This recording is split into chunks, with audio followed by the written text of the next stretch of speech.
Assalamualaikum warahmatullahi wabarakatuh. Selamat pagi anak-anakku semuanya. Bagaimana kabar kalian hari ini? Sehat selalu ya. Tetap semangat belajar di rumah dan jangan lupa selalu membantu orang tua ya. Bagi anak-anakku yang sedang menjalankan ibadah puasa, tetap semangat puasanya. Insya Allah pahalanya besar ya. Di kesempatan kali ini apa yang akan kita pelajari ya? Oke, simak dengan baik-baik penjelasan berikut ini.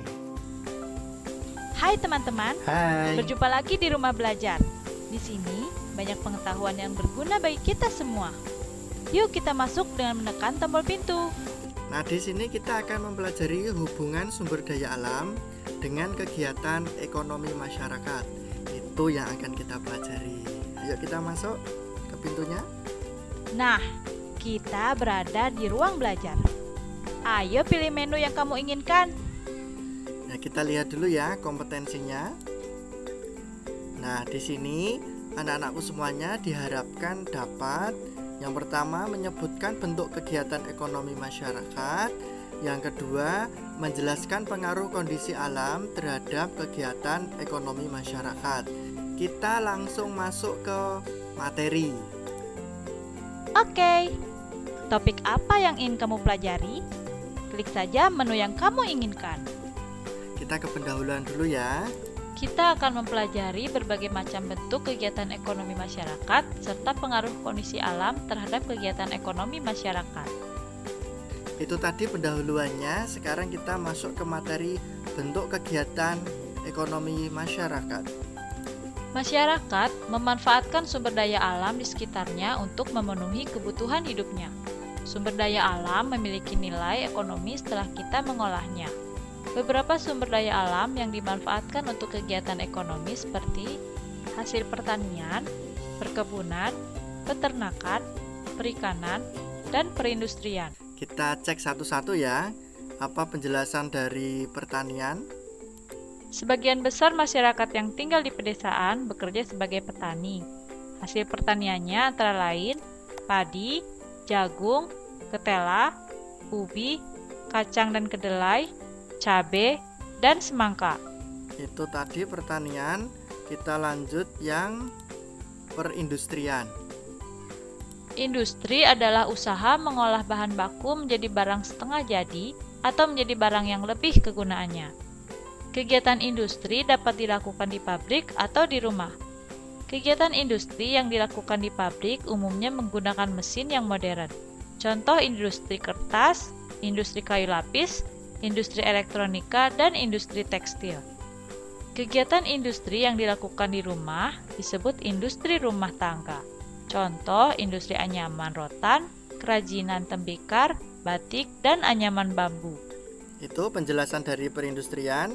Kita lanjut ke perkebunan. Kegiatan ekonomi perkebunan merupakan usaha mengolah tanah menjadi lahan untuk ditanami tanaman industri. Usaha perkebunan dapat dilakukan oleh orang perorangan dan pemerintah. Usaha perkebunan yang dilakukan oleh pemerintah dikelola oleh PT Perkebunan atau PTP. Biasanya lahannya cukup luas, misalnya perkebunan kelapa sawit, perkebunan karet, dan perkebunan coklat.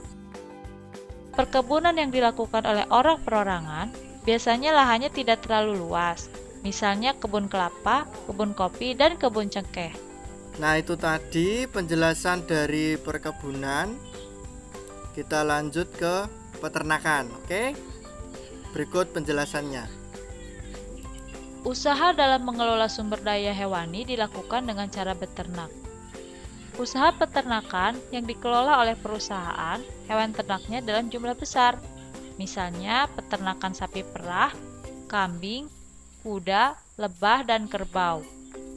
Hasil ternak seperti daging, susu, kulit, madu dimanfaatkan sebagai bahan makanan.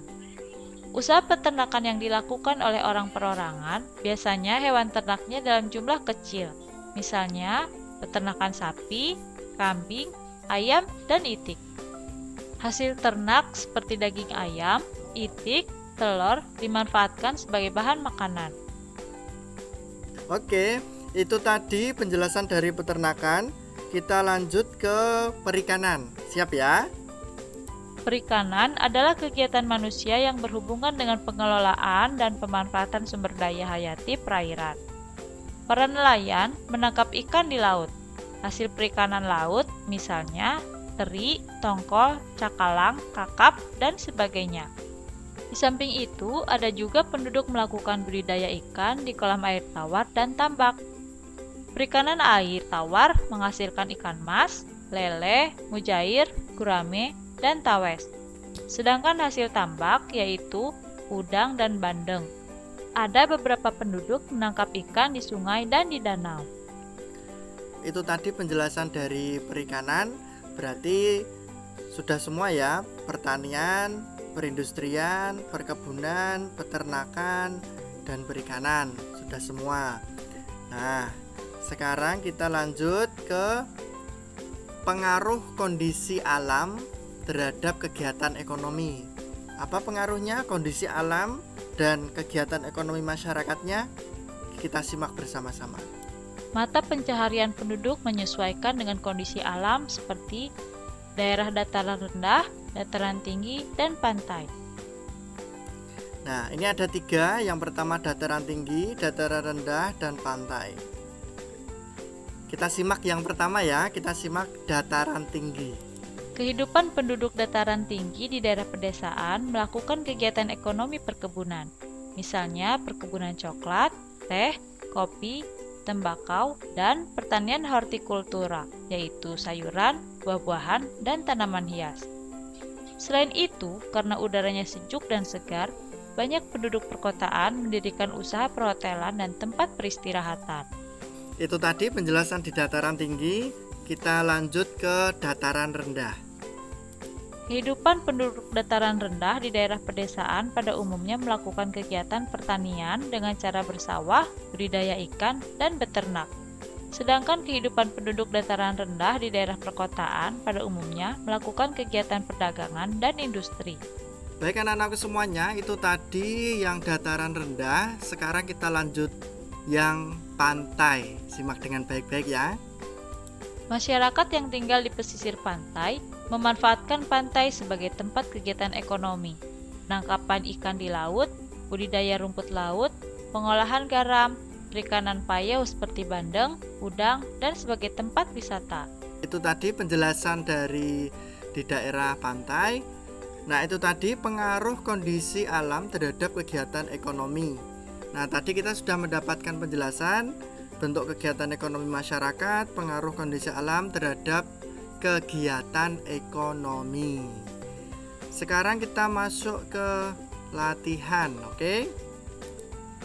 Setelah kita simak pelajaran tadi, kini saatnya melatih kemampuanmu. Ikuti petunjuknya ya. Nah, di sini ada beberapa gambar. Gambar pertama ada seorang ibu-ibu yang sedang memetik daun teh.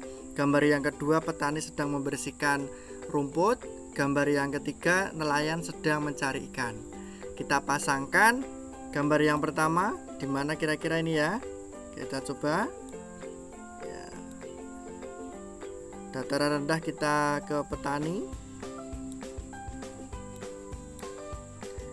Nah, ini daerah pantai. Ya, kita cek jawabannya ya, apakah benar atau tidak. Kita cek.